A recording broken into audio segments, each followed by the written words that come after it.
आज आपण डॉक्टर बाबासाहेब आंबेडकर यांच्या 149व्या जयंतीनिमित्त इथे जमलेलो आहोत। डॉक्टर बाबासाहेब आंबेडकर यांनी आपल्याला म्हणजे एक सांगू आपल्यासाठी एक प्रेरणा स्रोत आहेत सर्वांसाठी। कारण अशा कठीण परिस्थितीमध्ये त्या माणसाने शिक्षण पूर्ण केलेलं आहे। शिक्षण पूर्ण करून त्यांनी त्याच्या समाजासाठी समाजाच्या हक्कासाठी लढा दिलेला आहे। त्यांची जी प्रेरणा चित्र आहे ते वाचले पाहिजे, कारण याच्याने तुम्हाला सुद्धा त्या ठिकाणी एक प्रेरणा मिळेल, स्फूर्ती मिळेल आणि तुम्ही सुद्धा त्या ठिकाणी आपल्या जीवनामध्ये संघर्षाशी तुम्ही दोन हात करू शकता। तर बाबासाहेब आंबेडकर तुम्हाला असं बोलताना सहज वाटत आहे, हा जो माणूस याला महामानव का म्हटलेला आहे माहिती का तुम्हाला?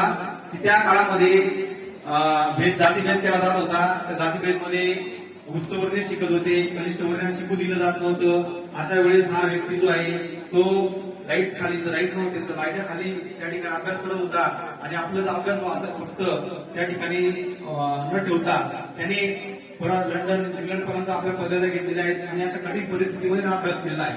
मी या प्रसंगी एवढं सांगू इच्छितो की शासनाने तुम्हाला अनेक प्रकारच्या सोयी सुविधा दिलेल्या आहेत, अभ्यासासाठी दिलेल्या आहेत, तुमच्यासाठी दिलेले नाहीत। फक्त तुम्ही अभ्यास करावा आणि तुमच्या मनात कुणीतरी अजून बाबासाहेब निर्माण व्हावा अशी शासनाची इच्छा असते। तर त्याचा त्या ठिकाणी तुम्ही प्रेरणा घेतली पाहिजे, तसा तुम्ही अभ्यास केला पाहिजे, शिकलं पाहिजे। नाही तर काय होतं, आपण फक्त 10वी पर्यंत अभ्यास करतो, शिकतो, नंतर आपण पुढे बंद पडतो। तसं करू नका।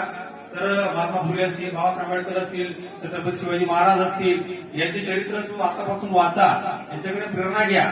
तुम्हाला त्या ठिकाणी तुमच्या म्हणजे काय आपलं माइंड असतं, त्या माइंडला लिफ्टेड करण्यासाठी अनेक आजूबाजूचे घटक आपला जबाबदार असतात, पण त्या घटकाकडे लक्ष न देता तुम्ही फक्त या गोष्टीकडे लक्ष दिलं तर तुम्ही सुद्धा या लोकांसारखंच महान होणार, या लोकांसारखं सुद्धा नाव ठेवलं जाईल। म्हणून आजच्या कार्यक्रमाला उपस्थित माझे सर्व शिक्षकांचे, त्यानंतर सर्व विद्यार्थ्यांचे या ठिकाणी मी हे करतो, स्वागत करतो आणि या ठिकाणी उपस्थित राहिल्यामुळे त्याचे आभार मानतो आणि हा आपला कार्यक्रम आज संपला असं मी जाहीर करतो।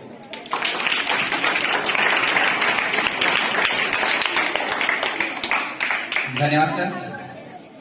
यानंतर आपण या ठिकाणी उपस्थित राहिला यासाठी मी तुमचं शाळेकडनं खूप खूप आभार मानतो। त्याचबरोबर यात वेळ काढून आलेले आपले वर्गाचे कर्मचारी सुद्धा या ठिकाणी उपस्थित होते आणि म्हणून यासाठी त्यांचंही मी आभार मानतो। आणि या ठिकाणी हा कार्यक्रम संपलेला आहे। त्याच्यानंतर सगळ्या विद्यार्थ्यांना विनंती आहे की त्यांनी जागेवरती उभं राहायचं आहे। या ठिकाणी आपलं राष्ट्रगीत आणि महाराष्ट्रगीत होणार आहे, याच्यासाठी सावधान